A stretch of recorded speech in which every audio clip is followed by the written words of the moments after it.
যে ব্যস্ত দেখে নিলায় কেমনে দেন বিশ্ববিখ্যাত ওলি মালিক ইবনে দিনার। উনি যেমন ওলি ছিলেন, ওনার দুনিয়ার প্রতি কোনো খেয়ালও নাই, দুনিয়ার প্রতি কোনো লোভ নাই, দুনিয়া ছেড়ে দিছে। কারণ আগে 1 নম্বর মত কুর আছে, খারাপ পত্রিকার যে ফতোয়া দেখবেন হ্যাঁ বললাম বেশি আবাদত করতে চায়, আর আগের থেকে যারা কই যাইতেছে এটার স্পিড কমে যায়, আর নতুন না এটার স্পিড থাকে। মালিক ইবনে দিনার রহমাতুল্লাহ 1 নম্বর মত করছিল, আর মত ছাড়া যেদিন আইসে তো আইসো এরকম আওয়া 12 বছর পর্যন্ত ঠান্ডা পানিতে দাঁড়ায় আবাদত কর। ঠান্ডা পানির মধ্যে এসার নামাজ হয়ে গিয়া ঠান্ডা পানি ঘুমাইতে ঘুমা। একদিন অবসরে হয়ে গেছি, জ্ঞান নেই, ঠান্ডা লাগতে লাগতে অজ্ঞান হয়ে গেছি। আল্লাহ পাঠাই দিছে এক সাপ, বিরাট বড় সাপ, সাপের চামড়া আবার খুব বড়, সাপ এটা ইমন বড়, ওনারা এটা বাচ্চা যে বুকের মধ্যে ধরে এইভাবে লই রাখছে। সাপের চামড়া শরীর গরম হইয়া তোর শরীরে কিছু হুশ আইছে, হুশ হয়েছে সুবান এইটা কিটা তাদের 2 ফুট সুবান সরাইলে আমি মালিক ইবনে দিনার 8-10 জন গেল ডুবি হইতো না, ইমন বড় সাপ।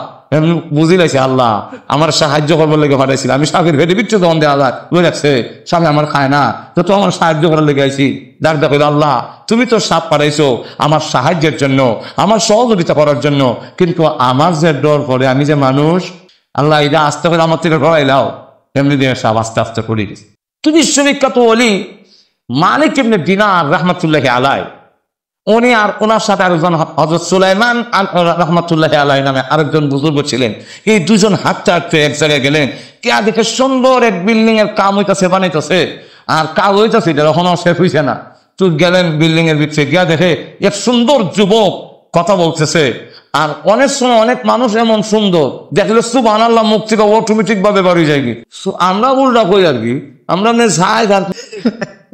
আল্লাহ আল্লাহ সুবহানাল্লাহ, আল্লাহ তুমি অত সুন্দর মানুষ বানাইছো। এক কি সুন্দর বানানি আল্লাহর ক্ষমতা।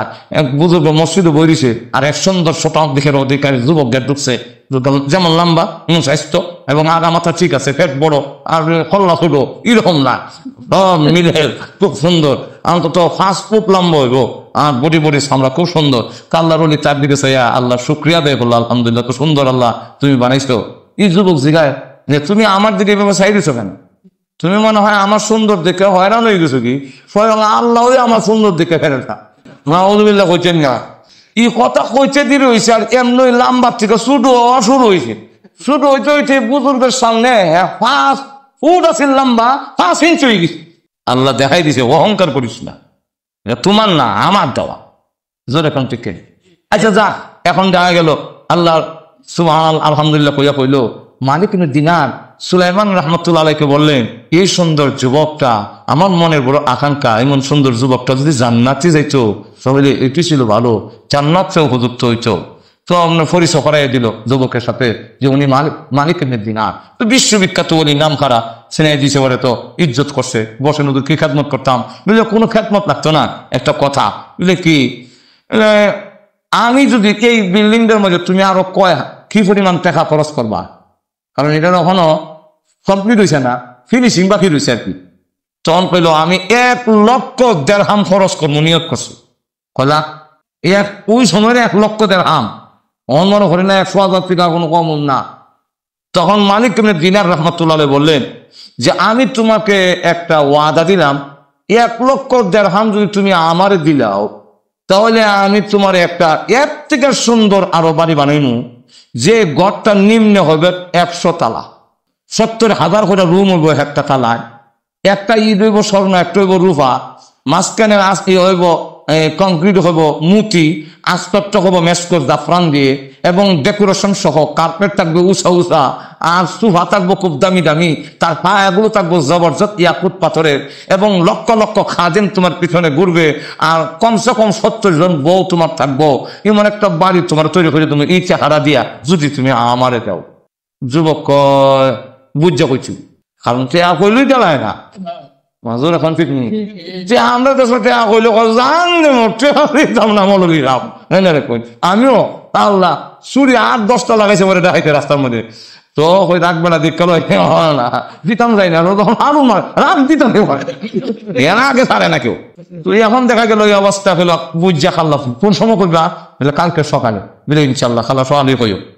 উনি কি আল্লাহর দরবারে কানলেন, প্রভু এত সুন্দর মানুষ তুমি বানাইছো, আল্লাহ হেরে তুমি জান্নাতি বানাই দাও, আল্লাহ হেরে তুমি জান্নাতি বানাই দাও, এর মন তুমি তৈরি করে দাও। এত দুনিয়া সুন্দর করার পিছনে নাইস গানার মেলান বেজাওনের বাপ সৃষ্টি গেছি, আল্লাহ গুনাহ করে করে গান নাম লইব, আল্লাহ তার দিল তুমি তৈরি করে দাও। সারা কান্দা কাজি করিয়া ফজর নামাজ পড়িয়া আটটা আটটা আবার এই বাড়িতে গেছে, গিয়া দেখে হ্যাঁ বাড়ির গেটের সামনে বলিস। মালিক ইবনে দিনার রাহমাতুল্লাহ আলাইহি বললেন, বোঝা পড়া হসনি, কাল কাজে কইসলে আজকাল বা ওয়াদা ঠিক আছে নি? বুঝা পড়া কইরা সিদ্ধান্ত নিয়া 1 লক্ষ দিরহাম ব্যাগের ভিতরে লইয়া বই রইছি, আপনি আইলে সমঝাইয়া দিতাম। কত দাও বুঝাই এইভাবে না, লেখ কেন আপনি যা যা খুঁজছেন তার লেখটা বই করে নিচ্ছি, টাকা দিয়া ফেলে তো না ভাই। মালিক ইবনে দিনার রাহমাতুল্লাহ আলাইহি লিখলেন, বিসমিল্লাহির রহমানির রহিম, অমুকের ছেলে অমুকের কাছ থেকে এত টাকা এই শর্তে যে বিল্ডিং বানানো হবে, একটা ইট হবে স্বর্ণ, একটা রূপা, আর ভিতরে মাঝখানে কংক্রিট হবে মতি, আস্তর হবে মেশক জাফরান, ডেকোরেটর সহ, এবং তাকে উঁচা উঁচা চেয়ার দেওয়া হবে, লক্ষ লক্ষ খাদেম থাকবে, শত শত বউ থাকবে, এটা সহ 1 লক্ষ দিরহাম নিলাম। ইটি মালিক ইবনে দিনার অবশ্য সমঝাইয়া দিল। সে কাগজ রাখলো 1 লক্ষ দিরহাম লইয়া। বিশ্ববিখ্যাত বলি মালিক ইবনে দিনার রাহমাতুল্লাহি আলাইহি নিজের জন্য নয়, টাকা নিজে আইনা বাড়ি ভর্তি হইবার লাগে না, এই টাকা নিয়ে বের হয়ে গেলেন গ্রামে গঞ্জে, আতুর লুলা ল্যাংড়া ইয়েতিম অসহায় যারা আছে সব বিতরণ করতে লাগলেন। বিতরণ করে যে সময় দেখলো ব্যাগের ভিতরে আর 1টা দিরহামও নাই, তখন গিয়ে ঘরের ভিতরে ঢুক। এইভাবে 40 দিন গেল। মালিক ইবনে দিনার রাহমাতুল্লাহি আলাইহি ফজর নামাজ পড়া বইছে, দেখে মেম্বরের কাছে একটা সিডি পড়ল কাগজ, এখানে কাগজটা করতে গেল আতলছি লইয়া দেখে অমুকের ছেলে অমুকের কাছ থেকে এই শর্তে যে বিল্ডিং হবে, তার ইট হবে স্বর্ণ, আর একটা রূপা, তারপরে মতি হবে কংক্রিট, আস্তর হবে মেশক জাফরান, যা যা উনি সিডিতে লেখছিল এটা সব লেখা, নিচে লেখা ইটি মালিক ইবনে দিনার। সকল রে দেখো এই সিডি কেন কেমন আইলো? মেম্বরে আশ্চর্য হয়ে সিডি উল্টাইতেছে পাল্টাইতেছে, এমনি উল্টা ফিরে দেখে বুহন কালিয়ে লেখা, কলমের খালি না, অক্ষর দেখা যায়, কোনো কালির দাগ নাই, উল্টা পৃষ্ঠের লেখা, ও মালিক ইবনে দিনার, এই যুবকের সাথে যা যা ওয়াদা করেছিলে আল্লাহ রাব্বুল আলামিন তাকে সমঝাইয়া দিয়েছেন। হ্যাঁ সমঝাইয়া দিলেছে, কাগজ আমার কাছে এলো বুঝছি গা। আশ্চর্য হইয়া কাগজ লইয়া রওনা হইলেন। এখন দেখা গেল যেই মাত্র গেছে গেল গিয়া বাড়ির দূরে তাকছি, দেখে বাড়ির মধ্যে কালো পতাকা লটকায়। ওই যুগে এখনো আছে, কারো বাড়িতে মারা গেলে কালো পতাকা সুখ পালন করবার লেগে উড়ায়। তখন বুঝতে পারলো এই বাড়ির কেউ মারা গেছে। কাছে গেছে, গিয়া দেখে বাড়ির মধ্যে চিল্লা চিল্লি, যে গেল কি বলে এই বাড়ি গেছে বানাইতে আসলে এই যুবক গত করলো মারা গেছে, গতদিন সে মারা গেছে। উনি বলে হা কাগজ আইলো আমার কাছে, হ্যাঁ গেলো কি কবর হতে, কাগজ আমার কাছে আইলো বুঝছে কে মারাইলো? তো জিজ্ঞাসা করলো সে মারা যাওয়ার আগে কিছু বলে গেছে, যে গোসল দেওয়া তার কাছে কি কি জানে হয়ে গেছে, গোসল যে দিছে তার রাখাই আনছে। আইনা জিজ্ঞাসা করলো আপনি কি ওনার এতেকালের সময় ছিলেন? বলে হ্যাঁ ছিলাম। তার গোসল করানোর দায়িত্ব আমারে দিছি। আর বলে গেছে গোসল করানোর আগে যে সময় গোসল করাই সাইরা যে সময় কাফন ভরাইব, কাফন ভরানোর আগে একটা কাগজ আমার আতো দিয়া কইছে, এই কাগজটা বুকের মধ্যে দিয়া ভালো করে বাইন্দা দিবা, এর করে কাফন ভরাইবা। এটা মালিক ইবনে দিনারের সাথে চুক্তি করা কাগজ। আমি যখন কবরে যাব রাস্তাটা আসলে সন্দেহ দেওয়া হবে। আল্লাহর ওলি মালিক ইবনে দিনার রাহমাতুল্লাহি আলাইহি বলেছেন যে আমি যদি 1 লক্ষ দিরহাম দেই তাহলে জান্নাতের এই বালাখানা হবে। আমি কাগজটা ধরে দিব, আমার বুকের মধ্যে ভালো করে বাইন্দা দিও। যেই মাত্রই কথা কইছে আর আমার কইছে এরপরে দাফন কইরো, কাফন করাইও, দাফন কইরো। তাহলে তুমি কি করছো? বলে তারে আনছে কালের পরে আমরা গোসল দিছি, কাফন করাবার আগে তার দেওয়া কাগজটা বুকের মধ্যে রাখা, এরপরে ভালো করে আগে দড়ি দা হিটারে বানছি বডির সাথে, এরপরে কাফন করাইছি। কাফন ভরাইয়া এরপরে আমরা তাকে কবরও রাখছি, তাকে দাফন করে আসি। মালিক ইবনে দিনার রাহমাতুল্লাহি আলাইহি পকেট থেকে কাগজটা বাইর করে দেখায়, দেখো সান তুমি যে কাগজটা বেটা সিনার মধ্যে দিছিলা এই কাগজটার সাথে এটা মিল আছে নি? সুজোরে কইছেন না সুবহানাল্লাহ। কাগজটা হাতে নিয়ে আল্লাহর কসম এই কাগজে আমার হাতে দিয়েছিল, আপনার হাতে কেন কিভাবে? আমি যত তার বুকের মধ্যে বেঁধে দিয়েছি।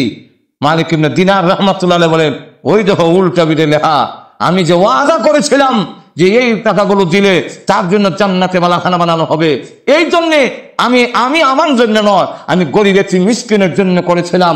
সুতরাং এগুলা সবগুলো দিয়া আমি তার জন্য জান্নাতের বালাখানা তৈরি করার জন্য আমি গরিব মিসকিনকে দিয়েছিলাম। আর গরিব মিসকিনকে দেওয়ার কারণে আল্লাহ জান্নাতে তার জন্য বালাখানা তৈরি করেছেন। তার এই সার্টিফিকেট দেখো আল্লাহর কাছে যে মঞ্জুর হয়ে ফিরে এসেছে, কাগজ ফেরেশতার মাধ্যমে আমার কাছে পৌঁছে দেওয়া হয়েছে। এখন আর বুঝবার বাকি রইল না যে এটা ফেরেশতারা পৌঁছেছে। এই কারণে আল্লাহ রাব্বুল আলামিন বলছেন, ইয়া আইয়ুহাল্লাযীনা আমানু ইত্তাকুল্লাহ, হে ঈমানদাররা তোমরা আল্লাহরে ডরাও। এর অর্থ হইল রাইসুল মুফাসসিরিন বলেন হারাম থেকে, সম্পদ থেকে হারাম কামাই করা, হারাম খাওয়া, এগুলার থেকে তোমরা বাচ্চা থাকো। এটার অর্থই হলো আল্লাহরে পরানি। আউযু বিল্লাহি মিনাশ শাইতানির রাজীম। বিসমিল্লাহির রহমানির রহিম। ইয়া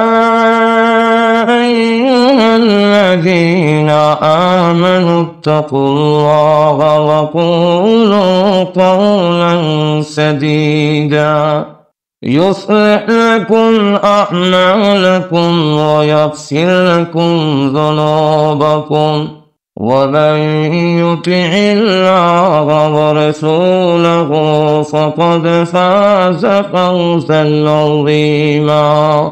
بارك الله لنا ولكم في القرآن العظيم ونفعنا وإياكم بالآيات والذكر الحكيم. صلى الله على سيدنا ومولانا محمد وعلى آله وأصحابه وسلم. صلى الله على سيدنا ومولانا محمد وعلى آله وأصحابه وسلم. بلغ العلا بكماله كشف الدجى بجلاله حسنت جميع خصاله صلوا عليه وآله. মুআজ্জাব মুকাররম উলামায়ে কেরাম, মুরব্বিয়ানে আযম, যুবক ভাইরা, মহান আল্লাহ রাব্বুল আলামিনের দরবারে লাখ কোটি শুকর আদায় করছি, যিনি অত্যন্ত দয়া করে আসরের নামাজের পরে অত্যন্ত গুরুত্বপূর্ণ সময়ে কোরআন হাদিসের আলোচনা শোনার জন্য আমাদেরকে এখানে বসার তৌফিক দান করেছেন। এই জন্য আল্লাহ পাকের দরবারে সর্বপ্রথমে কালিমাতুশ শুকর আদায় করছি, আলহামদুলিল্লাহ। আমি আপনাদের সামনে পবিত্র কোরআন শরীফের সূরাতুল আহজাবের শেষ রুকু থেকে দুইখানা আয়াত কারিমা তেলাওয়াত করেছি। এই আয়াতের মধ্যে আল্লাহ প্রথমে আহ্বান করছেন ইয়া আইয়ুহাল্লাযীনা আমানু করে, কারণ আল্লাহ যত মাখলুক সৃষ্টি করেছেন এর মধ্যে মানুষ হইল আশরাফুল মাখলুকাত, সৃষ্টির সেরা। মানুষের সম্মান আর মর্যাদা সকল প্রাণীর চাইতে বেশি, হোক সে কাফির। কাফির হইল মানুষের সম্মান অন্য প্রাণীর চাইতে বেশি, কারণ আল্লাহ নিজে বলছেন ওয়ালাকাদ কাররামনা বনি আদম। আল্লাহ রাব্বুল আলামিন বনি আদমকে, আদমের আওলাদরে বেশি সম্মানিত করছে। আদমের আওলাদকে আল্লাহ রাব্বুল আলামিন সম্মানিত করেছেন। তা আদমের আওলাদ মুসলমান হোক কাফেরও নাকি, তা আদমের আওলাদ না? তো আল্লাহ রাব্বুল আলামিন মানুষকে সম্মানও বেশি দিয়েছেন, আর মানব জাতিকে আল্লাহ রাব্বুল আলামিন বেশি সুন্দর এবং মজবুত করে সৃষ্টিও করছে। আল্লাহ রাব্বুল আলামিন আরেক আয়াতে বলে লাকাদ খালাকাল ইনসানা ফি আহসানি তাকবীম। লাকাদ খালাকনাল ইনসান, নিশ্চয় নিশ্চয় নিশ্চয়, তিনবার নিশ্চয়তাবোধক শব্দ ব্যবহার করিয়া আল্লাহ বলেন খালাকনাল ইনসানা ফি আহসান, মানুষকে সবচেয়ে সুন্দর। পৃথিবীর যত প্রাণী দেখেন এর মধ্যে মানব জাতি বেশি সুন্দর, তার গঠন প্রণালী অন্য প্রাণীর চাইতে একটু ব্যতিক্রম। এবং এই পৃথিবীর যত জিনিস আছে বাদ বাকি যা আছে মানুষ ছাড়া, তা সব বানাইছে মানুষের সুন্দরের লেগে। এই কারণে মানুষকে যত কাপড় পরায় জিনিস লাগায় তখন মানুষের সুন্দর আরো বাড়ে। মানুষ যখন কাপড় চোপড় পরে তখন দেখা যায় সুন্দর, একটু বেশি সুন্দর লাগে। ল্যাংটা হয় এটা সুন্দর না, কাপড় চোপড় লাগাইলে একটু সুন্দর বাড়ে। যখন চশমা লাগায় তখন আরো সুন্দর, পাগড়ি লাগাইছে তো আরো সুন্দর। কিন্তু একটা বিলাই চোখে যদি চশমা দেওয়া যায় আর বয়সের মাথার যদি পাগড়ি দেওয়া যায়, গুড়ারে যদি হওয়ার মধ্যে মোজা ভরাই দেয়, তো সুন্দর না হইয়া আরো ডং হইল। মানুষকে আল্লাহ বানাইছে না সুন্দর, আর এই পৃথিবীর যা আছে সব মানুষই সুন্দর লেগেছে।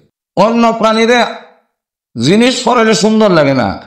অপরদিকে মানুষ আস্তে আস্তে বড় হয়, অন্য প্রাণী খুব তাড়াতাড়ি বড়। একটা গাভীর বাছুর হইলে এটা তাহলে হ্যাঁ সব জিনিস শিক্ষা উঠন সম্ভব না। এই জন্য আল্লাহ বলছেন আল্লামাল ইনসানা মা লাম ইয়ালাম। আল্লাহ বলেন আমি মানুষকে শিক্ষা দিছি যা সে জানতো না, এটা আমি হেরে শিখাইছি। হাত করা যে খাওয়ান যায়, ট্যাঙ্গা খাওয়ান যে বইটা সিলেটের মানুষের আল্লাহ শিখাইছে। এটা আপনার কুমিল্লা জানে না, ব্রাহ্মণবাড়িয়া জানে না, ঢাকার মেশে জানে না, সিলেটগঞ্জের মেশে জানে না, রাজশাহী জানে না, কুষ্টিয়া জানে না, বগুড়া জানে না, কিন্তু সিলেটের মানুষ যেখানো যায় লন্ডন পর্যন্ত হাত করাই হচ্ছে। এটা যে খাওয়া যায় এটা কে শিখাইবে? কিছু কিছু জিনিস আছে আমরা কেউ শিখেছে না, অটোমেটিক। আমরা দেখো হাল বানাইলে না লাঙ্গল বানায়, তেল একটা গাছের সারি রে খাচ্ছে, এটা ব্যয় করলে এখানে আর একটা ঢুকাই, এখানে একটা লোহার হাল লাগাইলে এটা লাঙ্গল হইব। এই ইঞ্জিনিয়ারিং বুদ্ধি কোন কলেজে করছি? আল্লাহ রাব্বুল আলামিন বলেন আমি শিখাইছি। একটা বাচ্চা এমনি বলা হয় না, ইয়া বড়াইলে দেখা যায় আলি বাত আসাই খাই দিলে পরের দিন আবার আলি ফাললে বাপ হইতে পারে না, বাপ হলে তা বুড়ি যায়। কিন্তু 2 বছরের ভিতরে এই বাচ্চা ঘরের যা জিনিস আছে, আত্মীয় স্বজন যা আছে, সকল জিনিসের নাম তার মেমোরির মধ্যে কি করে আইলো, এটা আসলে দুনিয়ার কোনো টিচারে পড়াই নাই। আল্লাহ বলেন আমি পড়াইছি। আল্লাহ রাব্বুল আলামিন বলেন তো মানুষ, আল্লাহ রাব্বুল আলামিন বলেন সুন্দর করে বানাইছি। লাকাদ খালাকনাল ইনসানা ফি আহসানি তাকওয়িম। আল্লাহ বলেন আহসান সবচেয়ে বেশি সুন্দর। মানুষ যখন অন্য প্রাণীর দেখে ও বড় নাইস, বড় সুন্দর, হ্যাঁ ওইটার বাসা নাই, নাইলে আপনি কইলে হইলে যে তুমি কো আমারও সুন্দর, আমার সুন্দরের কথা কোরআন শরীফে নাই, কিন্তু তোমার সুন্দরের কথা মহান আল্লাহ নিজে কোরআনে উল্লেখ করেছে। মানুষের সুন্দরের কথা পুরুষ হোক আর নারী হোক, তার সুন্দরের কথা আল্লাহ কোরআনে উল্লেখ করেছেন। ময়না হাকি খুব সুন্দর, ময়না রে তুই খুব সুন্দর আপনি কইলা, কিন্তু এই কথা তো কোরআন হাদিসও নাই। কিন্তু ছবির একদম না সেন্টার ঠিক নাই, কিন্তু এর বড় মহান আল্লাহ হয় আমি সুন্দর করে মানি। একটা হলো সুন্দর তার বাহ্যিক সুন্দর, আর একটা হলো তার ভিতর সুন্দর। সুন্দরের 2 ব্যাখ্যা, সব ব্যাখ্যা আমাদের টাইম নেই। এখন দেখা গেল একটা হলো বাহ্যিক সুন্দর, আর একটা হলো চারিত্রিক সুন্দরতা। বাহ্যিক সুন্দরে মানুষের চোখ ঠান্ডা হয়, আর এটা ক্ষণস্থায়ী কিছু সময়ের জন্য। আমার চামড়া কালার গঠন খুব ভালো, এটা দেখতে কতদিন, যতদিন আমি সুস্থ থাকবো, ডায়াবেটিস ধরে লইব, সিমি যে গুগি। এরপরে যখন একবার হাতলা হয় না হইলো, চোখ গাতার যে গুগি, এরপরে দেখা যাবো দাঁত বেরিয়া ফেলে দেখা যায় কবর থেকে মুখ দাঁত মনে উঠতে লাগে। এইগুলো চোখ ঠান্ডা হয়, আর চারিত্রিক সুন্দরের কারণে মানুষ জান্নাতের উপযুক্ত হয়। এই জন্য আল্লাহ নবী বিশ্বনবী রাহমাতুল লিল আলামিন বলে দিয়েছেন, আমার উম্মতেরা যখন গ্লাসের সামনে গিয়ে তুমি সুন্দর দেখবে, চেহারা খুব সুন্দর, এই দেখে আল্লাহর শুকর আদায় করবে আর বলবে আল্লাহ আমার চেহারা আমার গঠন যেমন সুন্দর বানাইছো, আমার চরিত্রকেও সুন্দর বানাইয়া দাও, এবং এই সুন্দর চেহারা জাহান্নামের আগুনে জ্বালাইও না। জাহান্নামের আগুনে আমার এই সুন্দর চেহারা যদি জ্বালায় দাও, আমি যদি জাহান্নামের লাকড়ি হয়ে যাই, তাহলে এই সুন্দরের কি দাম? জোরে কোন ঠিক কিনা? প্রিয় শ্রোতা, ওয়াজটির সাউন্ড এডিট করেছে মাস্টার পয়েন্ট টিউব। চ্যানেলটি সাবস্ক্রাইব করে আমাদের সাথেই থাকুন। তো মানুষ আল্লাহ রাব্বুল আলামিন সুন্দর বানাইছেন, আবার বলেন তাকওয়িম, মানুষ বড় মজবুত। এর ব্যাখ্যার মধ্যে উল্লেখ করেছেন মানুষ কি করে মজবুত হলো। মানুষের চাইতে গরু, ছাগল, হাতি এগুলো আরো বেশি মজবুত। একটা মানুষ বুড়া হয়ে গেলে লাঠির উপরে নির্ভরশীল হয়ে যায়, লাঠি ভর দিয়া চলতে হয়, রুজি রোজগার করতে পারে না, কর্ম দক্ষতা হারাইয়া ফেলে রুজি করতে পারে না, সন্তানের উপরে আরেকজনের উপরে নির্ভরশীল হয়ে যায়, হয়তো সন্তানের উপরে আর না হয় সরকারের উপরে, একজনের উপরে না একজনের উপরে। আপনারা এই দেশও কইতারেন যে না আমরা সন্তানের উপর নির্ভরশীল না, আপনারা তো সরকারের উপর কান্ত করে দিয়েছেন। আমরা দেশে তো বুড়া মা বাবা তার সন্তানের উপর, পরিবারের উপরে একটা বোঝা, মানে তার একটা বুড়া এখন লো করে। কিন্তু এই দেশে তো সরকারে দেয় বলে আপনারা এটা সন্তানের উপরে এত করে না। কিন্তু একজনের উপর একজনের উপর তো নির্ভরশীল হয়ে পড়ে, লাঠির উপর ভর দিয়ে চলতে হয়, নিজে নিজে চলতে পারে না, দুর্বল, কর্মদক্ষতা হারায় ফেলে। কিন্তু একটা গরু কোনোদিন তার সন্তানের উপর নির্ভরশীল হয় না। আর মালিক এইরকম নাই, বুড়া গরু রে আরো 5 বছর গরু ঘুমায়া ঘুমায়া খাওয়ায়, এমন ইতিহাস পৃথিবীতে নাই। কোন মালিকে কি একটা গরু রে, একটা কুকুর রে, একটা বকরি রে বার্ধক্যজনিত কারণে কর্মদক্ষতা হারাই ফেলাইছে, এখন আর রুজি রোজগার করতে পারে না, খালি গরু ঘুমায় ঘুমায় থাকে, এই দেখে খানা খালি করে। আর মালিকে হয় 20 বছর গরুটারে বা 12 বছর গরুটারে দিয়ে চাষাবাদ করলাম, এত উপকার লইলাম, এত খেদমত তারে দিয়ে লইলাম, এখন বুড়ি গেছি, এখন আমি খাওয়াই, এমন আছে নাই। তো একটা প্রাণী সে বুড়ো হয়ে গেল, কর্মদক্ষতা হারায় না, মরার আগ পর্যন্ত বুড়া হইল, দাঁত কমাল হয়ে গেছে কি? আমরা তো সকল গরুর দাঁত এটা কমান হয়ে গেছে কি, শুনছেন কিনা জানি না। কিন্তু ইয়ার পরে দেখা গেল কর্মদক্ষতা হারায় না, হ্যাঁ তার রুজি করে খাইতে পারে, হ্যাঁ তার নিজে নিজে চলতে পারে। এরপরে জবাই করে যখন খায় তার চামড়া পর্যন্ত খামো লাগে। আর আমার চামড়া 2 বছর দিয়েও কম নিত না, আমার মজবুত কি করিলাম? ব্যাখ্যার মধ্যে লেখে মজবুতের অর্থ হইল মানুষেরও কান আছে, গরু ছাগল বকরি মহিষেরও কান আছে, কিন্তু মানুষের কান দিয়ে শুধু শোনে তাই না, গরুও শোনে কিন্তু শ্রোতা হতে পারে না। কি তো হইতে পারে না? শ্রোতা হইতে পারে না। একটা গরুর যদি ওয়াজ করা যায়, এই গরু ওই সামনের একটা যায়, এটা চেয়ারম্যানের, এরপর একটা আমার, ইদাত মুখ লাগাইস না, এরপর একটা খাইস, চেয়ারম্যানের ক্ষেত্রে খাইলে এবার তোরও মারবো আমারও মারবো। এই কানে যা আওয়াজ শুনছিনি, জি না আওয়াজ শুনে নাই, আওয়াজ শুনছে, কিন্তু আপনার এই ওয়াজের শ্রোতা হইয়া চেয়ারম্যানের ক্ষেত্রে মুখ লাগাইতো না, আপনার ক্ষেত্রে গিয়া খাইবো যে তো আমার মালিক কইছে এটা খাইতাম না, আমারও মারবো, আমার মালিকও মারবো, সেটা খাই। এরকম ওয়াজ শূন্য গরু আর চেয়ারম্যানের ক্ষেত্রে মুখ লাগাইতো না, মনে হয় খাইবো। ওয়াজ শুনে কিন্তু ওই গরু শ্রোতা হতে পারে না, শোনে, সেই জিনিসটারে কাজে লাগাতে পারে না। একটা বিড়ালে যদি ওয়াজ করেন, ওরে বিড়াল এই যে তোর সামনে মাছ বাজি আরেকজনের ফরের জিনিস খাইলে কবিরা গুনাহ হয়, জাহান্নামের আগুনে জ্বলবি, এই ওয়াজ যদি কর, বিড়ালের কান দিয়া তো শুনছে, শুনে যে আপনি একটু পরীক্ষা করে দেখে নিবা। বিড়াল যখন আমাদের ঘরে দরজা, ঘরের দরজা বন্ধ বন্ধ করে একটা দিছে, এরপরও ও উন্ডু দিয়া যখন ঢুকে, তো ঢুকবার সময় দেখা যায় গিয়া মাছ বাজে খাইবার লেগে যখন ঢাকনা ফালায়, আর আপনার বেগম সাহেব মাছের খাইলে হয়ে যখন দৌড় দেয়, দরজার আওয়াজটা ওইতে দেরি হয়, বিড়াল দৌড় দিতে দেরি করে না, যদি বুঝি রেখে দরজা খোলার আওয়াজ হই না, বুঝি রেখে আইতা আমার ভিতর লেখা ধরে বলেন ঠিক কিনা? বুঝা গেল একটি বিড়াল কানে শুনে না, এরকম নয়, শোনে কিন্তু শ্রোতা হতে পারে না। শ্রোতা হওয়ার পাওয়ার তার কানের মধ্যে নাই। গরুরও জবান আছে, আমরারও জবান আছে, মহিষের জিহ্বা আছে, আমাদেরও জিহ্বা আছে, কিন্তু গরু মহিষ তার জিহ্বা দিয়ে সব বুঝে, কিন্তু সে কথা বলতে পারে না, বক্তা হতে পারে না। কিন্তু আমি বক্তা হইলাম, আপনাদের সাথে কথা বলতেছি, তাহলে আমার জিহ্বার মধ্যে পাওয়ার এমন এমন মজবুত যে আমার জিহ্বা লড়াইলে তার ভিতর থেকে কথা বের হয়। একটা কান দিয়ে আমি শুনে উপলব্ধি করতে পারি, শ্রোতা হওয়ার মতো যোগ্যতা আমি রাখি।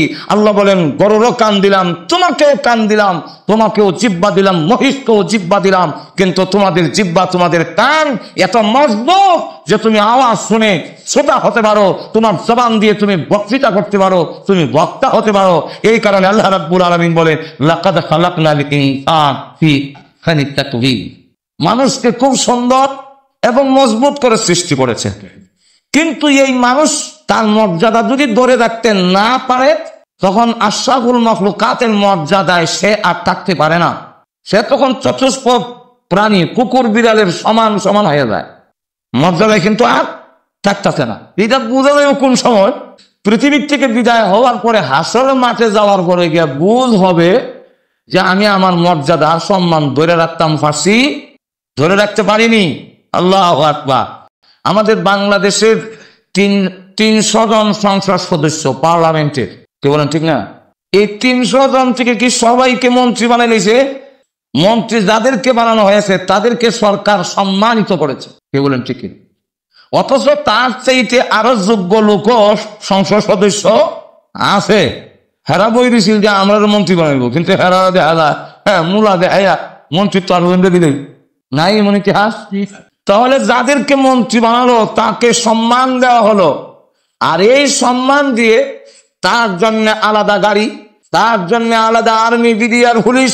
আমরা বাংলাদেশের কিউর মধ্যে যানজটের মধ্যে হইয়া খতমে এনুস হইল খাময় না, কিন্তু মন্ত্রী দেখা যায় উইশাল দিয়া রাস্তা পরিষ্কার দিয়া যানজট দিয়া যায় কি, তখন আমরা কেমন মা জানি বেড়ারে ফেলো লইছি, বেড়াও গর্বিত আমার মতো সন্তান যে মা ফেলো লাগছে।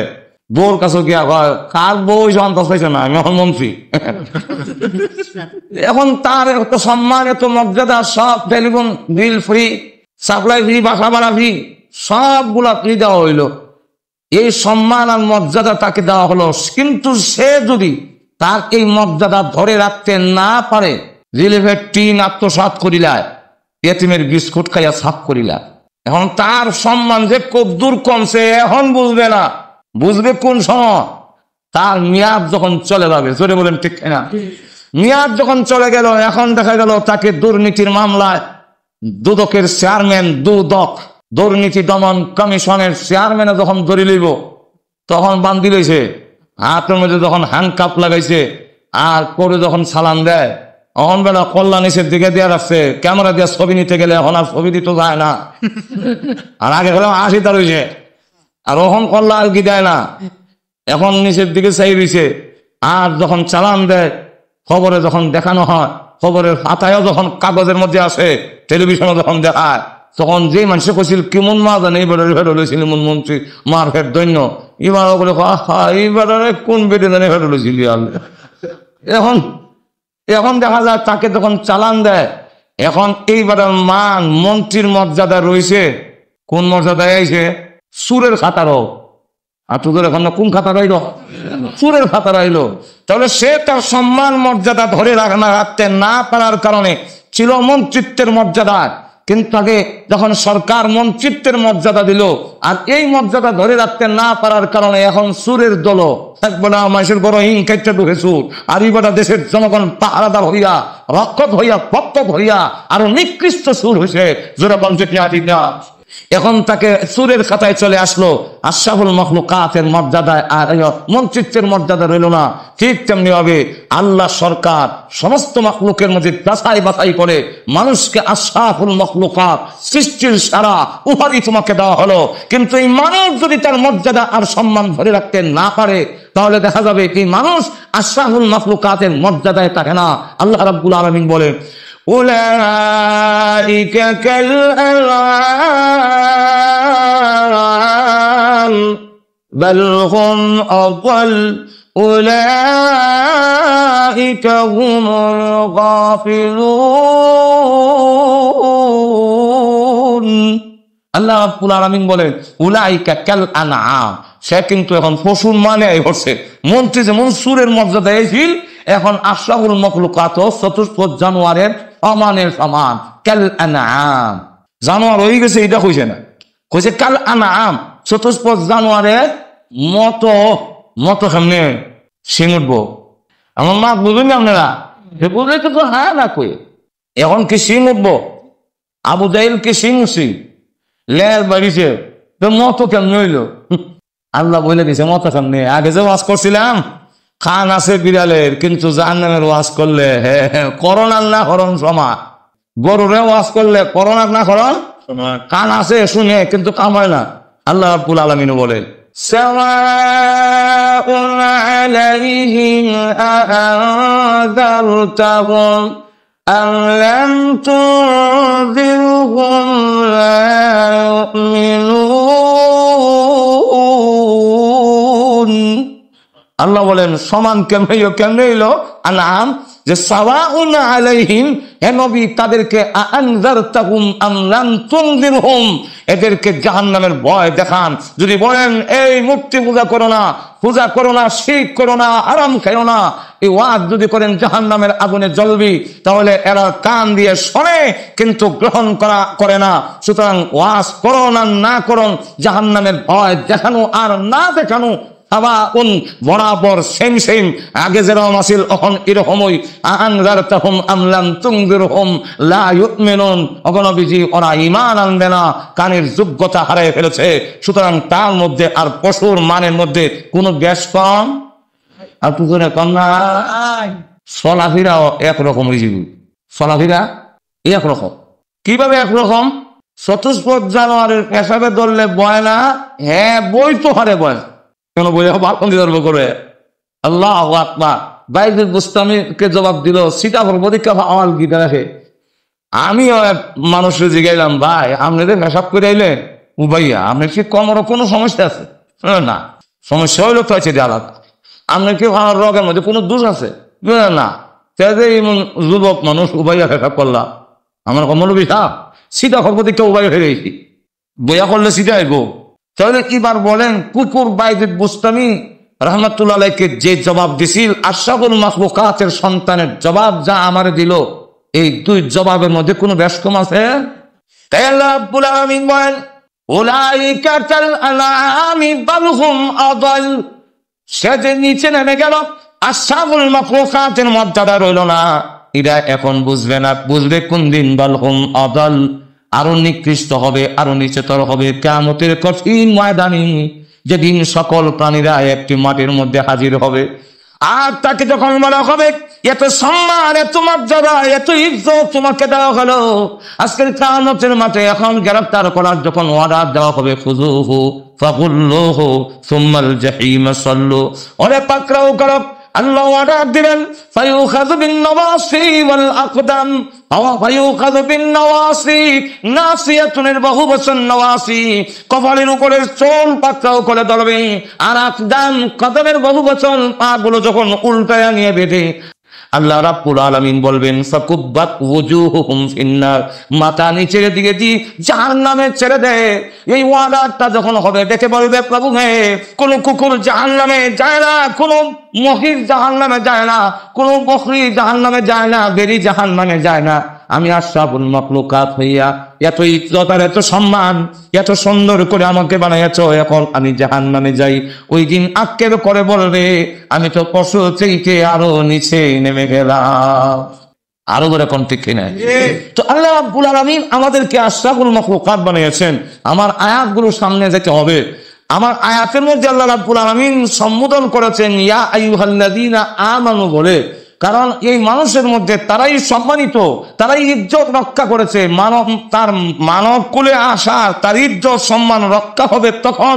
যখন মহান আল্লাহকে মেনে নেবে আল্লাহর প্রতি বিশ্বাস করবে পরকালে কিয়ামতের মাঠে আল্লাহর সামনে দাঁড়ায়া আমার একদিন জবাবদিহি করতে হবে পরকাল যে আছে এই বিশ্বাস যারা করে তাই হলো মুমিন আল্লাহ রাব্বুল আলামিন মুমিন আমানুকে দাঁত দিয়েছেন এর কারণ আশরাফুল মাখলুকাতের মধ্যে তারাই মর্যাদা রক্ষা করেছে যারা মুমিন যারা ঈমানদার কি বলেন ঠিক কি তো ঈমানদার যারা তারা তো সম্মান রক্ষা করলো আল্লাহ রাব্বুল আলামিনের কি শুকরিয়া আমরা আদায় করব যে মহান আল্লাহ রাব্বুল আলামিন আমাদেরকে মুসলমানের ঘরে জন্ম দিয়েছেন মুসলমানের ঘরে জন্ম দেওয়া একটা লাভ হয়ে গেল আমরা সেই লাভটা হইলো যে জান্নাতের টিকিট লইয়াই আমরা দুনিয়াতে কি টিকিট লইয়াছি জান্নাতের টিকিট আমরা নিয়ে আইছি দুনিয়াতে যদি টিকিটটা নষ্ট না হোক কারণ জান্নাতের টিকিট কি জান্নাতের টিকিট হলো লা ইলাহা ইল্লাল্লাহু মুহাম্মাদুর রাসূলুল্লাহ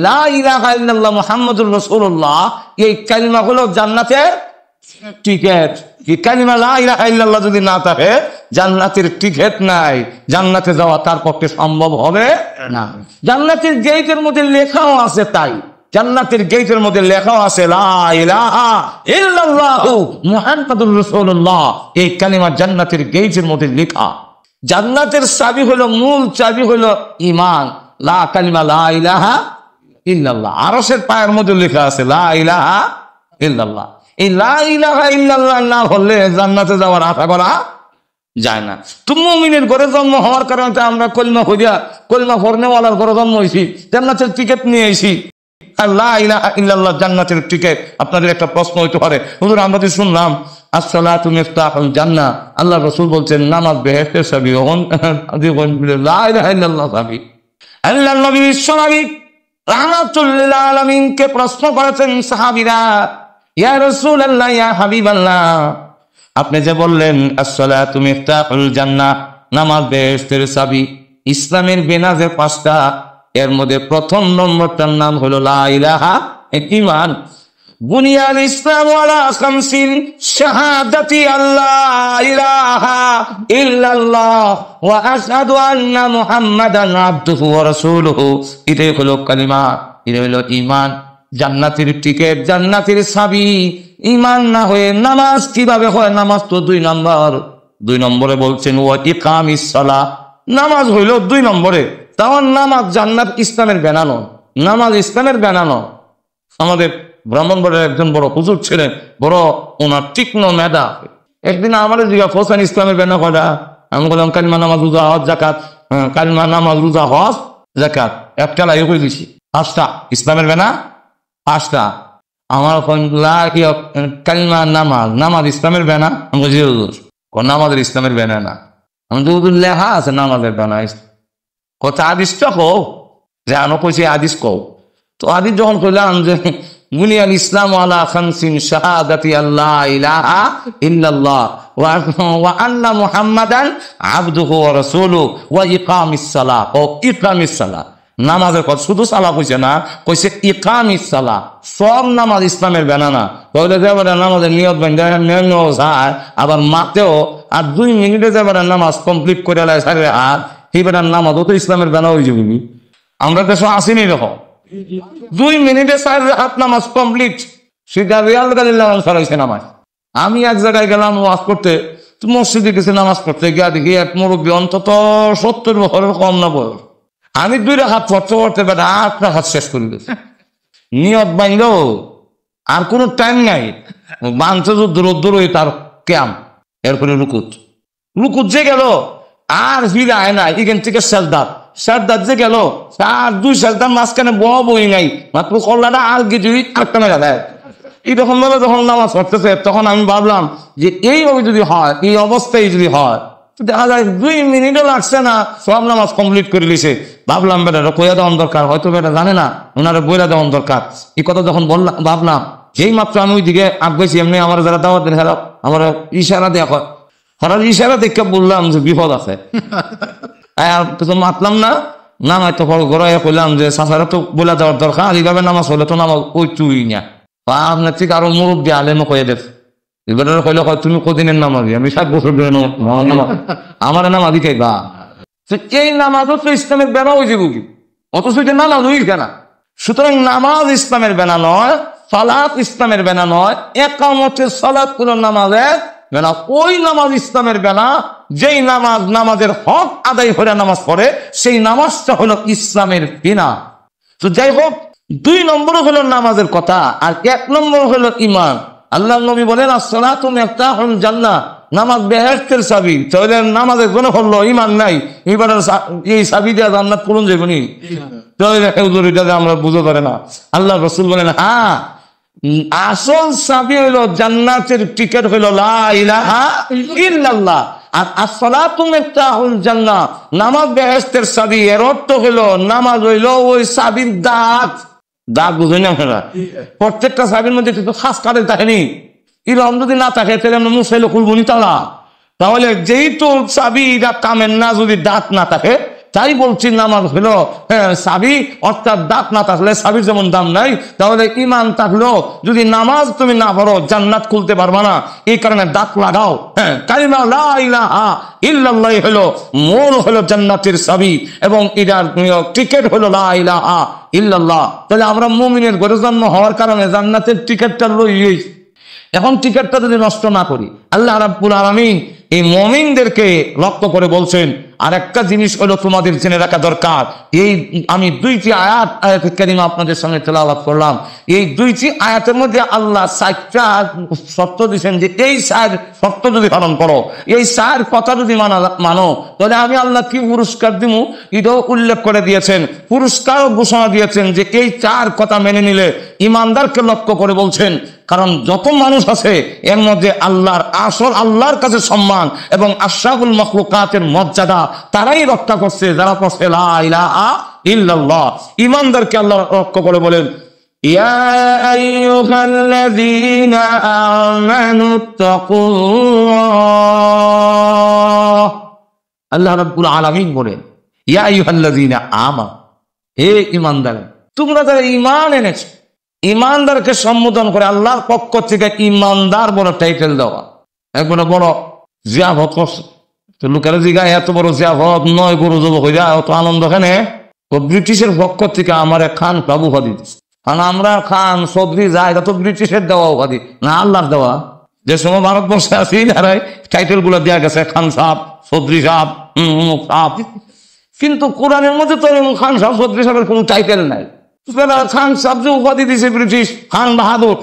এই কারণে এত বড় জিয়াফত আনন্দ, ব্রিটিশ গভর্নমেন্ট আমাকে খান বাহাদুর উপাধি দিয়েছে।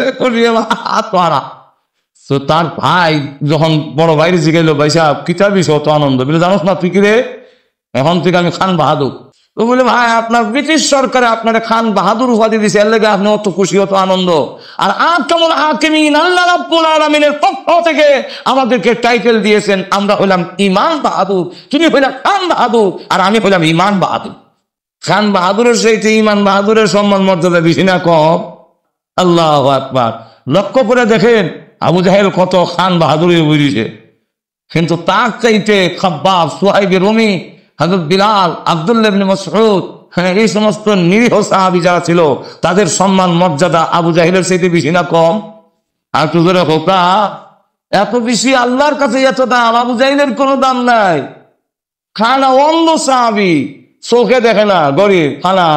আমরা তো যারা অন্ধরা বাংলাদেশে ভিক্ষা কর্মের উপযুক্ত, খানার দাম দেয় না।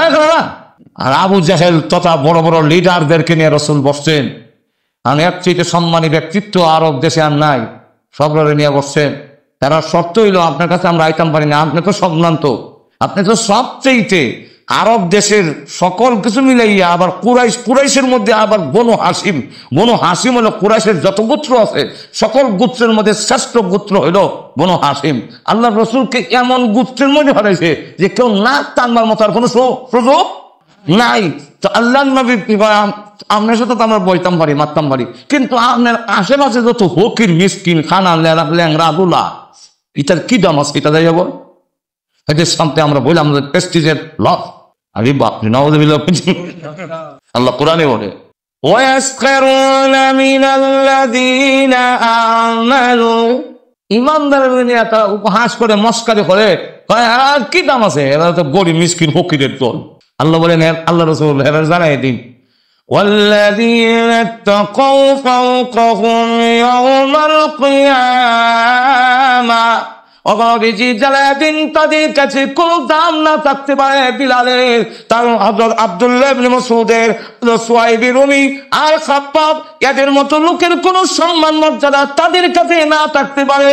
কিয়ামতের কঠিন ময়দানে দেখবে তাদের মর্যাদা আমি আল্লাহ তাদেরকে সুউচ্চ মর্যাদা দিয়েছি। আব্দুল্লাহ ইবনে মাসউদ রাদিয়াল্লাহু আনহু হালকা পাতলা গরিব বংশ, এত না, কিন্তু দেখা গেল ওনার আল্লাহ রাসূল বলেন আমার আব্দুল্লাহ ইবনে মাসউদের একটি পা যখন কিয়ামতের কঠিন ময়দানে ওজন দেওয়া হবে, মিজানের পাল্লায় উঠানো হবে, উহুদ পাহাড় যদি আরেক দিকে রাখা হয়, আব্দুল্লাহ ইবনে মাসউদের একটি পায়ের ওজন হাশরের মাঠে উহুদ পাহাড়ের চেয়ে আরো বেশি হবে।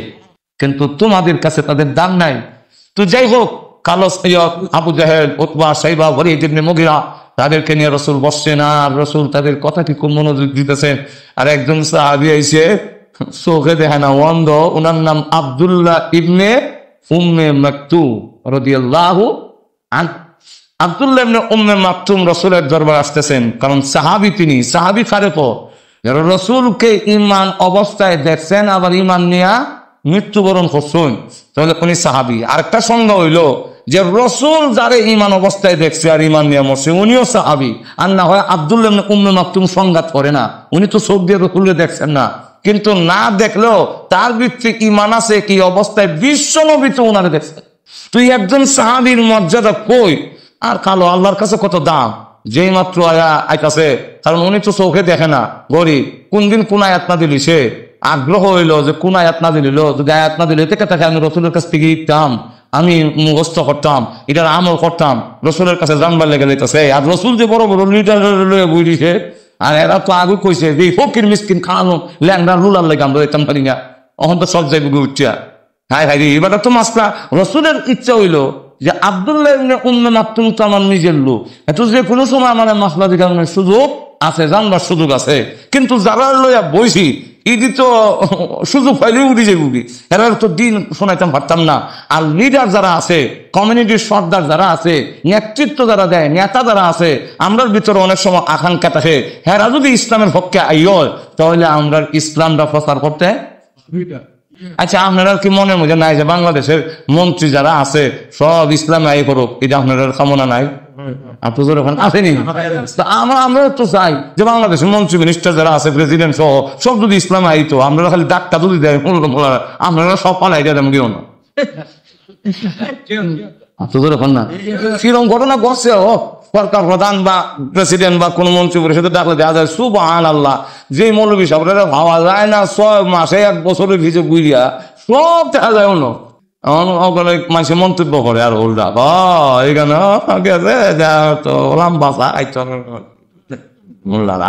মন্তব্য করে, আসলে উদ্দেশ্য এটা নয়। উদ্দেশ্য ওলামায়ে কেরাম যে তাদেরকে যদি ইসলাম বোঝানো যায়, তাদেরকে যদি ইসলাম বোঝানো যায় তাহলে ইসলামটা অনেক উপরে যাবে, এবং সেখান থেকে যদি ইসলাম আসে সমাজের মধ্যে ইসলাম আমাদের পালন করতে বুঝাইতে সহজ হয়ে যাবে। ঠিক না? আল্লাহ নবী বিশ্ব নবী রাহমাতুল লিল আলামিনের উদ্দেশ্য হইল যে এরা যদি বোঝানো যায়, আবু জাহেল যদি বুঝিলায় আর কত আইয় এবং উতবা সাইবা ওয়ালিদ ইবনে মুগিরা এই নেতৃস্থানীয় লোকেরা যদি ইসলামের পক্ষে এসে পড়ে, তাহলে তো আমার ইসলাম প্রচার করার মাঝখানে বাধা থাকবে না, নির্যাতন থাকবে না, জুলুম থাকবে না, মারপিট থাকবে না। তখন ইসলাম প্রতিষ্ঠিত হওয়ার পথে মানে আসান হয়ে যাবে, সহজ হয়ে যাবে। আল্লাহ নবী তো তাদেরকে নিয়ে বইছেন উদ্দেশ্য বালা, কিন্তু যিনি বইছে এরা তো উদ্দেশ্য ইমান আনবো। আপনাদের এখন না ইমান আনবে, আনতো নাই। আবু জাহেল না বুঝলেন না বুঝতো, এ তো বুঝছেই বুঝে না। আপনি যদি কাউকে বুঝাইতে যান আর হ্যাঁ যদি না বুঝে বুঝানি সহজ, আর যদি বুঝছে বিচ্ছে বুঝে কিন্তু আপনারটা বুঝতো না, আপনি যতই বুঝাইবেন হ্যাঁ ঘুরে আর দেখে দেবে। আমার মা বুঝেননি। প্রিয় শ্রোতা, অপ্রয়োজনীয় অংশ ছাড়া উন্নত সাউন্ডে অডিও ফরম্যাটে সেরা ওয়াজ শুনতে মাস্টার পয়েন্ট টিউব চ্যানেলটি সাবস্ক্রাইব করুন। আমাদের কন্টেন্টগুলো আপনাদের ভালো লাগলে অবশ্যই লাইক কমেন্ট করে আমাদের উৎসাহিত করবেন আশা করি। ধন্যবাদ। আবু জাহেলে ঈমান আনবে না, এর অসংখ্য ঘটনা আছে। হে জানে মুহাম্মদের নবী, হে জানে অলৌকিক ঘটনা একটা না অনেকটি দেখছে। আল্লাহর নবী সাদ্দাত পড়ে আছে, আবু জাহেল একদিন দেখে পায় সাদ্দাত মারির জি কল্লা দিয়ে মারির দিয়ে রাখছে। এরম সুবর্ণ সুযোগ তো আমি জানতাম না। মুহাম্মদ যদি মারির মধ্যে মাথা দিয়ে রাখে তখন তো গাড়ির মধ্যে ভাড়া দিয়ে ধরে রাখলে অটোমেটিক দম দিয়ে বুঝি এখন সাদ্দাত করে তাহলে তার জোর করতে পারতো না। তখন তো সুযোগ রাখ, আরেকদিন এইরকম সুযোগটা দিন। আরেকদিন দেখে রসুল যখন সাজদা করছেন, এমনি আবু জাহেল অগ্রসর হইল। 1 কদম 2 কদম অগ্রসর হইয়া মনে করেন 10 হাত দূরে থাকতেই আবু জাহেলের পাওয়ার শক্ত হয়ে গেছে কি, আর চোখ পড়লাইয়া দেখা যায় একদম পরে আস্তে আস্তে আস্তে আস্তে আতঙ্কিত হইয়া 1 কদম 2 কদম পিছিয়ে পিছিয়ে আইসি। তো লোকেরা জিগা তোমার দম কোনন্দা বাড়ি গো হত হইতেছে না, তুমি কইলে মোহাম্মদের গাঢ় খার আমার বানাউজুবিল্লাহ। আর এখন দেখা যায় তোমার চোখ উপরে গেছে কি, চেহারা পরিবর্তন হয়ে গেছে কি, বিষয় কিটা কোন বিষয় বললাম না। আমি গেছিলাম মোহাম্মদের গাড়ে ভাড়া মারতাম, কিন্তু আমি 10 হাত দূরে থাকতেই দেখি মোহাম্মদ আর আমার মাঝে এমন ভয়াবহ অবস্থা, আর আমার ভাই এমন শক্ত হয়েছে হিংসেও সামনে যায় না, পিছনে আনা যায়, সামনে যায় না। আমি আর কর্মকিটা শেষ পর্যন্ত নির্ভয় হইয়া আয় করছি। আল্লাহর রসুলকে জিজ্ঞাসা করার পরে আল্লাহ নবী বিশ্বনবী রাহমাতুল লিল আলামিন বলেন, তখন আমার চতুর্দিকে আল্লাহর রহমতের ফেরেশতা বডিগার্ড সিকিউরিটি দেওয়া ছিল। আবু জাহেল যদি আরো জোর করে অগ্রসর হয়তো 2 হাত যারা তার রাস্তাটা টেনে তাকে ছিঁড়ে খণ্ড বিখণ্ড করে দিত, আমার গায়ে হাত লাগতে দেওয়া হতো না। এই সমস্ত ঘটনাগুলো দেখে খুব ভালো করে বলছে মোহাম্মদ যে সত্য নবী, কিন্তু এত মাননের ইচ্ছা নাই। না এখানে আমাদের দেশে এরকম অনেক আছে বুঝে কিন্তু মানে না। কেন? আবু জাহেল মানি যদি তাহলে আমার দল থেকে লোক যায় বুঝি সব মোহাম্মদের দল, আমি আলাদা যে একটা নেতা এটা তাক। তো এইভাবে আল্লাহর নবীর উদ্দেশ্য হইলো তারা বোঝানি। আর আব্দুল্লাহ ইবনে উম্মে মাকতুম চোখে দেখে না, এখন অগ্রসর হইতাছে রসুলের দিকে। আর আল্লাহ মানি ইয়া রাসূলুল্লাহ, আল্লাহ মানি ইয়া রাসূলুল্লাহ, আমার শিখাইন। কোন আয়াত নাযিল হইছে আমি শিখতাম, কত আগ্রহ নিয়ে আইছে শিখতো। গরিব খানা জনগ্রসর হইতেছে, আল্লাহ মানি আমার শিখাইন ইয়া রাসূলুল্লাহ কইলা বইতাছে। আল্লাহ রাসূল শূন্য ওই দিকে গুরুত্ব দেয় না, বরং আরো চেহারা কিছু বেজার হইয়া, ওই কিছু বেজার হইলে চেহারামনে টানলে দুই ভ্রু এহান হয়, দুই ভ্রু টান দিলে বেজার হইয়া কপাল খুশ করলে তখন দেখবেন ভ্রু আর একটু কাছাকাছি হয়। ইজারা ভ্রু সংকুচিত করা, হ্যাঁ শুদ্ধ বাংলা। আর আমরা দেশের ভাষা হইল কপাল খুশ করা। রসুল একটু চেহারা সাহায্য দেয় না, এদিকে শুনেও না। আচ্ছা এবারে মনে করে এবারে বুঝাইতাম আমার লোক, এবারে তো সবসময় ভাইমু এই সর্দার মাতার বটি অত দামি দামি লোক, অত বড় মন্ত্রী মিনিস্টার প্রেসিডেন্ট বুঝছে। এখন এরা যদি যাই কি তার ভাইতাম না, এর লেগে রসুল সাহায্য দেয় না। আর চেহারাও কিছু বেজার হইলে কপাল কুচ করে বই দিছে, আল্লাহ সহ্য হইছে। আর পুজোর এখন যেই মাত্র রসুল খালি মজলিস থেকে উঠতে দেরি হয়েছে, আল্লাহর পক্ষ থেকে সূরা নাযিল হইতে দেরি হয়েছে। আল্লাহ বলেন আবাসা ওয়া তাওয়াল্লা আন জাআহুল আ'মা ওয়া মা ইউদরিকা লাআল্লাহু ইয়াযাক্কা। অগণবিজি আবাসা কপাল কুচ করেছেন, ওয়া তাওয়াল্লা মুখ ফিরে লইছেন। কেন? জাআহুল আমা, একজন অন্ধ এসেছেন। অগণবিজি এই লোকটা দেখে আপনি মূল্যায়ন করলেন না, যাদেরকে নিয়ে বসেছেন তাদের চাইতে এই অন্ধ লোকটার দাম আমি আল্লাহর কাছে কোটি কোটি গুণ বেশি। তাহলে এখন চিন্তা করেন, ইমানদারের আল্লাহর কাছে দাম বেশি, আল্লাহর কাছে সম্মান মর্যাদা বেশি। আল্লাহ রাব্বুল আলামিন আহ্বান করে বলে যে তুমি আর যত দামি লোক দেখো আমার কাছে এটা দাম নেই, তোমরা কাছে দামি কিন্তু আমার কাছে নয়। আল্লাহ ইমানদারকে লক্ষ্য করে আহ্বান করে বলেন ইয়া আইয়ুহাল্লাযীনা আমানুত্তাকুল্লাহ, ও ইমানদারেরা ইত্তাকুল্লাহ, আল্লাহকে তোমরা ভয় করো, আল্লাহরে ডরাও। আল্লাহরে ডরাও এটার ব্যাখ্যা কিটা? আল্লাহরে ডরাও এর অর্থ হইল মসজিদ হইতাম না কিটা মালারও দেখতাম কি। আল্লাহরে ডরাও এর অর্থ হইল আরো বেশি করে নাচ গান করতাম আর ইয়ে খাইতাম। এখন আমরা নাচ গানের তাহলে মুসলিম জাতি এমন ভাবে লিপ্ত হয়েছে, মুসলিম জাতি আজকে মেলার নামে, এই দেশেও আছে কিনা জানি না, আমরা দেখো মেলা মেলা বেলে অকল গুনার আড্ডা খানার মেলা। মেলা মানে জমা হওয়ার কি এখানো জমা হয়েছে। এখন জমা হয়ে গিয়া দেখা যায় নাচ গানের মধ্যে আমরা লিপ্ত হয়েছি এমন ভাবে। এরপরে আবার কই কিটা ওজোর মুসলমানের উপর অত বড় দুর্নীতি গেলে, অত বড় দুর্গতি এখানে, খারাপ হল এখানে, আর অত বড় বড় বিপদ খেলে মুসলমান আজকে সারা বিশ্ব বিপদগ্রস্ত এখানে অকল পাপাসারে লিপ্ত হয়ে করছি। আর কই কেল লেগে বিপদ আয় এটাও কইতাম পারি না। আমরা অবস্থা এরম হয়েছে যে বিপদ কেল লেগে হায় এটাও কইতাম পারি না। আমি যে অপরাধী এটাও কইতাম পারি না। আমি যে দোষী এটাও আমি বুঝি না। আমি দোষীও যে এটাও বুঝি না। অপরাধ করছি এটাও বুঝি না। আমরা আল্লাহ আর কি অসুবিধা হইতেছে আপনারা। গাড়ির মধ্যে বলেছি, আমিও একটা সিটে বইছি, আমরা ওই লাইনের গাড়ি আর তো সামনে এক মুরব্বী বেটা আর এখানে সিটে বসে এক ছোট মানে কলেজ পরে আর কি যুবক ছেলে চলে দিয়ে ভাও লাগা ওই বেটা খাওয়া ওই বেটা আমি চলে দিয়ে লাগা। সেটা আমরা দেশে অপরাধ নাই, একবার বেটা দেখছুন চাইয়া আবারও লাগে তো দু তিনবার লাগাইছে বেটা ওই বেটা কোয়া ভাও লাগাস কেন ওইটা কয় কি গাড়িত বইলে তো এরকম ভাও লাগবো, গাড়িত বইলে লাগবো। আমরা আমল আখলাকে বোঝা যায়। আল্লাহ তুমি তখন আমরা সৃষ্টি করছো, আমরা গুনাহকর্ম কিন্তু আমরা গুনাহকরণ আমরা কামই গুনাহকরণ যে আমরা অপরাধ এটা আমরা আদৌ আপনাদের এখানে বুঝে।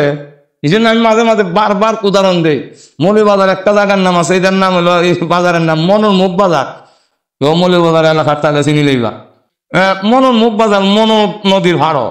তো এখন দেখা যায় মনোরমুখ বাজারও আমার ছাত্র তো মনে হয় মাছ বেচে একবার যায় আর সিগারেট টানে রমজান মাসের দিনের বেলা আসর আর মাগরিবের মধ্যবর্তী সময় মাহে রমজান তো সিগারেট টানে আর আমরা যাই। আমিও অফিসে যাই সময় আমি ছাত্র। তো এই সময় মাছের মধ্যে একটা বেমার আইছিল আমরা বাংলাদেশ, সব মাছের মধ্যে বেমার হয়েছে। ওই বেটা সিগারেট টানে আর ওই বেটার হাতে মাছে, আমি তো ফিসে দিয়া ও বা মাছও যে বেমার আইলো আমরা কোন ফাঁকে যে দল রে বা আর হইতাম পারি না ওই সিগারেট রমজান মাসে আসর আর মাগরিবের মধ্যবর্তী সময় হ্যাঁ সিগারেট টানে রোজা রাখছে না, আর কখন ফাঁকে ধরছে হ্যাঁ করতে পারে না। ঠিক এই জাতিরে ঠিক করছো কেনা? আল্লাহ রাব্বুল আলামিন আমাদেরকে নির্দেশ দিচ্ছেন, ইয়া আইয়ুহাল্লাযীনা আমানুত্তাকুল্লাহ, হে ঈমানদারেরা তোমরা আল্লাহরে ডরাও। আল্লাহরে ডরাও এর ব্যাখ্যা কি? রাইসুল মুফাসসিরিন আব্দুল্লাহ ইবনে আব্বাস রাদিয়াল্লাহু আনহু বলেন, আল্লাহরে ডরানোর অর্থ হইল দুইটা। কিটা? এক নম্বর হইল শিরিক গুনাহ থেকে বাঁচা থাকা, এটা হইল আল্লাহরে ডরানো। শিরিক গুনাহ করণ নাই। শিরিক বুঝুন না আপনারা? শিরিক গুনাহ হইলো আল্লাহ ছাড়া যা আছে সব তো আমরা মাখলুক, আল্লাহ হইল খালিক, আল্লাহ বানানেওয়ালা, আমরা হইলাম আল্লাহর সৃষ্টি। আল্লাহ সৃষ্টি আর আল্লাহ হইল স্রষ্টা। ধরে এখন ঠিক কিনা? খালিক স্রষ্টা আর আমরা হলাম তার সৃষ্টি। সুতরাং মাখলুক সৃষ্টি স্রষ্টা কখনো এক সমান কোনো অবস্থায় হতে পারে না। পৃথিবীর মাখলুক গুলোকে সৃষ্টিরে মাখলুক রে খালিকের সমান বরাবর করায় হয় শিরিক। যখন কি হয়? শিরিক গুনাহ। এই শিরিক গুনাহ তোমরা করো না। শিরিক গুনাহ যদি করো তো বিপদ আইব, যে এর মধ্যে কোনো সন্দেহ নাই। এরা তোমরা এই বিপদ কেউ আটকায় রাখতে পারবে না। তো আল্লাহরে ডরাও এর একটা ব্যাখ্যা হইল রাইসুল মুফাসসিরিন আব্দুল্লাহ ইবনে আব্বাস রাদিয়াল্লাহু আনহু বলেন, শিরিক গুনাহ করো না। বলে কেন? বলে আল্লাহ, আমি আল্লাহরে ডরাই, আল্লাহর সাথে তার সমকক্ষ তো বানাইতাম পারতাম না।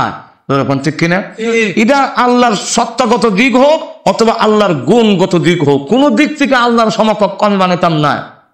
আল্লাহ রাব্বুল আলামিন বলেন, তোমার মাথা থেকে পা পর্যন্ত আমি সৃষ্টি করেছি আমার সত্তার সাথে, আমার গুণের সাথে কোন মাখলুককে শরীক করবে আমি আল্লাহ কখনো বরদাস্ত করতে পারি না। এই জন্য রাইসুল মুফাসসিরিন আব্দুল্লাহ ইবনে আব্বাস রাদিয়াল্লাহু আনহু বলেন যে আল্লাহরে ডরাও এর ব্যাখ্যা হইল দুইটা। কি? একটা হইল যে শিরিক থেকে বাঁচো, ইত্তাকুল্লাহ, আল্লাহরে ডরাও এর অর্থ হইল যে তুমি শিরিক থেকে বাঁচো। আল্লাহর ডরায় তুমি শিরিক গুনাহ করো, আমরা ওয়াদা করতে হবে যে আমি আল্লাহর সাথে, তার সত্তার সাথে, তার গুণের সাথে, তার ইবাদতের সাথে, তার সম্মানের সাথে আর কাউকে সমকক্ষ বানাবো না। আর তো ধরে খোকা, আল্লাহর গুণের সাথেও কিছু কিছু গুণ আছে, তার গুণের সাথে কেউ সমকক্ষ হতে। আল্লাহ হাজির ও নাজির, আল্লাহ সব জায়গায় আছেন এবং দেখেন, আল্লাহ আসা যাওয়া করেন না, আল্লাহ সব সময় আছেন থাকেন।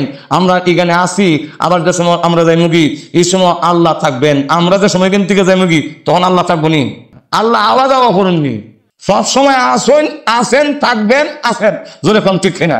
আল্লাহ এখন ইংল্যান্ড আসেন, তো বাংলাদেশও আবার সব জায়গায় আছে, আওয়া যাওয়া করে না।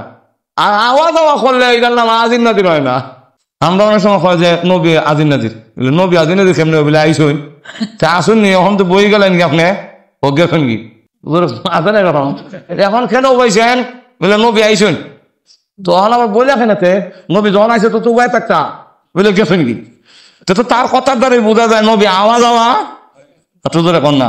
মানলাম কিছু সময়ের জন্য আওয়া যাওয়া তো করে না, কিন্তু কিছু সময়ের জন্য যদি মানি যে আইসুন আর গেছুন, এইভাবে আইলে গেলে তার নাম শরীয়তে হাজির নাজির হয় না। এরকম হইলে যদি হাজির নাজির হইতো তাহলে আমিও হাজির নাজির হইতাম। আমি শুধু হাজির নাজির, হাজির নাজির শুধু এখানে বলে আমিও বাংলাদেশের দৈনিক রাত দিন 24 ঘন্টায় 7টা মাহফিল পর্যন্ত অংশগ্রহণ করার লাগে। 3টা 4টা তো কমন কথা বলছেন। কোনো দিন রাইতে দিনে মিলাইয়া জোহরের ঘর থেকে শুরু করি, জোহরের ঘরও আছে, আবার মাগরিবের ঘরও আছে, আসরের ঘরও আছে, ইয়াসার ঘরেও আছে, রাত 3টার সময়ও আছে, ফজরের নামাজের ঘরও গিয়ে কোনো মাহফিল। এখন দেখা গেল এই অবস্থায় তা আমি যে এতগুলো মাহফিল আইলাম গেলাম, আমি তো আদিন নদী তা আমারও কোনো লাগে না, আমি না খেলে কোথা তো। এখন দেখা গেল আইলে গেলে হাজির নাজির হয় না, আল্লাহ আসা যাওয়া করেন না, আল্লাহ সব সময় আছেন। জোরে কোন ঠিক কিনা? আরো জোরে কোন ঠিক কিনা? আল্লাহ আমিন তাই বলেন, আমার সাথে পৃথিবীর কাউকে যদি শরীক না করো, অংশদার না বানাও, বললে আমি আল্লাহ ওয়াদা দিলাম তুমি যত বড় গুনাহগারী হও না কেন জান্নাতের টিকিট তোমার নষ্ট হবে না। জান্নাতের টিকিট যদি নষ্ট না হয়, তুমি যত বড় অপরাধী হও না কেন আমি আল্লাহ জান্নাত তোমাকে দান করবো। জান্নাতের টিকিট তোমার ঠিক আছে, হয়তো কিছু হেসফুস লাগিয়েছি, টিকিট একটু বেশ কম করে নিলে এরকম বিমানের টিকিট, বিভিন্ন টিকিট আমরা কিছু রাস্তার মধ্যে হয়রানি কিছু খাওয়ান লাগে, আমরা আচ্ছা ধরে না আমি টিকিট করছিলাম বাংলাদেশ থেকে যে ম্যানচেস্টার যাইতাম, তারও কাছে আমার ম্যানচেস্টারের টিকিট করে দিও। আমি তো সবসময় আর দেখছিও না, ট্রেনে উঠবার সময় উঠতে দেখি সিরিয়াল তো উঠতাম, আচ্ছা দেখিছেন কটার সময় গিয়ে খুঁজবো ওখান দিয়ে লন্ডন লেখা। এবার আইসি লন্ডন নামছি, নামতাম আপনার ম্যানচেস্টার, আইসি লন্ডন। তখন দেখা গেল এই যে বেশ কম এরকম কিছু হইতে পারে, কিছু সিটা ফাটা হয়তো খাইতে পারো, আবার নাও খাইতে পারো, কিন্তু শিরিক গুনাহ করো না। এটাই হলো আল্লাহ ইমানদারকে অর্ডার দেয়, ইয়া আইয়ুহাল্লাযীনা আমানু তাকুল্লাহ, এ ইমানদাররা আল্লাহ রাব্বুল আলামিনকে ভয় করো। এর অর্থ হলো আল্লাহরে ডরাও, আল্লাহরে ভয় করো। রাইসুল মুফাসসিরিন আব্দুল্লাহ ইবনে আব্বাস রাদিয়াল্লাহু আনহু বলেন, শিরিক থেকে বাঁচো, শিরিক গুনাহ করো না। 2 নম্বর তাহলে রাইসুল মুফাসসিরিন আব্দুল্লাহ ইবনে আব্বাস রাদিয়াল্লাহু আনহু বলেন যে আল্লাহ রাব্বুল আলামিন যে বলেছেন, ইয়া আইয়ুহাল্লাযীনা আমানু তাকুল্লাহ, ও ইমানদাররা তোমরা আল্লাহকে ডরাও, আল্লাহকে ভয় করো। এর অর্থ হইল হারাম খাওন শিখা বাচ্চা থাকো। কে থেকে হয়েছে একটা আরাম খাওয়া যতটুকু সম্ভব করে 100% তো আমাদের বান্দার অক্ষম দেখানো, ইভেন তো আর কথা নাই। বাইন মাছ তাই হোক, এই দেখো আসল কথা কই লিখে, বাইন মাছ তাই হোক দেখের দিচ্ছে, কিন্তু তাকলো হ্যাঁ শরীরে হলে দেখ নাই। তোমরা গুনার মাঝে হারামের মাঝখানে থাকবা, বাচ্চার চেষ্টা যদি করো, হারাম থেকে বাঁচার জন্য যদি তুমি চেষ্টা করো, তাহলে জেনে রাখো তোমার আমল নামায় হারাম থেকে বাচ্চা থাকার কারণে সব দিয়ে ভরপুর করে দেওয়া হবে মহান আল্লাহর পক্ষ থেকে। তার ইমানের মধ্যে নূর হয়ে দেওয়া হইব। হারাম খাইও না, টাকা পয়সা দুনিয়ার ধন সম্পদ হারামের দিকে তুমি ধাবিত হইও না, কারণ এই দিকে ধাবিত হইলে হয়তো তোমার দুনিয়ার কিছু সম্পদ আসবে, কিন্তু এই সম্পদ তোমার জন্য বিপদ হইয়া দাঁড়াইব। সম্পদ জিনিসটাও, দুনিয়ার ধন সম্পদ যে এটা জিনিসটাও এটা বিপদ, এটা আসলে বানালা। নবীরও নিত হয়েছে না, নবীরাও নিত হয়েছে না, কারণ এটা নিয়ে কন্ট্রোল হইয়া তখন বড় কঠিন ব্যাপার। এক সাহাবী কইয়াও কন্ট্রোল থাকতে পারছে না, আবার যে থাকতে পারছে অনেক আছে, ধন সম্পদ থাকলেই যায় না। জান্নাতের সার্টিফিকেট প্রাপ্ত রসুল যাদের নাম ধরে বলেছেন, আবু বকর ফিল জান্নাহ, ওমর ফিল জান্নাহ, উসমান ফিল জান্নাহ, আলী ফিল জান্নাহ, তালহা ফিল জান্নাহ, আব্দুর রহমান ফিল জান্নাহ, নাম ধরে বলছেন। এই আব্দুর রহমান নামে একজন আছে, আব্দুর রহমান ইবনে আউফ রাদিয়াল্লাহু আনহু। ইনি এত বড় ধনী ছিলেন, ওনার 1000 উট ছিল, 1000 ঘোড়া, 10,000 বকরি। আপনি তো দেখুন না, 1000 উট মানে 1000, বর্তমানে 1000 গাড়ি মানে, ওই যুগে 1000 উট, আর এখন বর্তমানে 1000। আমরা কজন মৌলবী সাহেব আছি 1000 গাড়ি উঠো। আমরা তো এটা বাইক চলেছি যে আপনারা খালি দিবা আর আমরা খালি খাই, আর কোনো কথা নেই। এটা আপনারা রাগ হইন না, এটা আমরা এখন সিস্টেম লই লিছি, আপনারা দিতা আমরা খাইতাম কথা এখন ঠিক কিনা। এটা আপনারা লাভ, আপনারা রাগ হইন না, বিপদ করবো আমার উপরে, আর আপনারা সবাই খাই লই ভাই। আল্লাহু আকবার। প্রিয় শ্রোতা, টানা 5 দিন অক্লান্ত পরিশ্রম করে ওয়াজটির সাউন্ড এডিট করেছে মাস্টার পয়েন্ট টিউব। একই বক্তার আরও ওয়াজ উন্নত সাউন্ডে শুনতে প্লেলিস্ট অপশন দেখুন। প্রিয় শ্রোতা, মাস্টার পয়েন্ট টিউব চ্যানেলটি সাবস্ক্রাইব করে বেল আইকনটি প্রেস করে রাখুন, কারণ সামনে আরও গুরুত্বপূর্ণ ওয়াজ নয়েজ মুক্ত উন্নত সাউন্ডে আপলোড করা হবে ইনশাল্লাহ। বাংলা ইসলামিক রেডিও নামে আমাদের আরেকটি চ্যানেল আছে, ডেসক্রিপশন বক্সে চ্যানেলটির লিঙ্ক দেয়া আছে, চাইলে সাবস্ক্রাইব করতে পারেন।